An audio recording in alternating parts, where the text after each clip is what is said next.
to Science class and from Bagong Bayan Elementary School. Today, I'm gonna be your little reporter. Before we talk about our main topic, let's talk about the kinds of weathers. Types of weathers are sunny, windy, rainy, cloudy, and stormy. Sunny. The sun is so hot. The air is warm. Windy. The air moves. The air is strong and the trees start swaying. Rainy. The water falls from the sky and people get wet. Cloudy.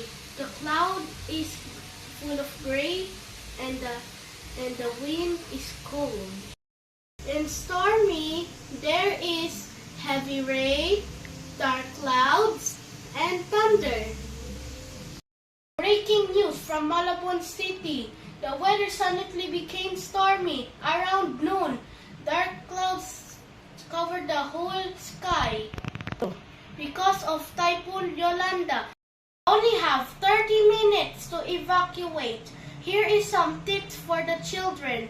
Number 1, don't go outside.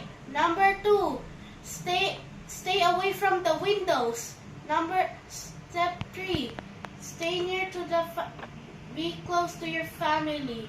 Step 4, find a safe place to evacuate.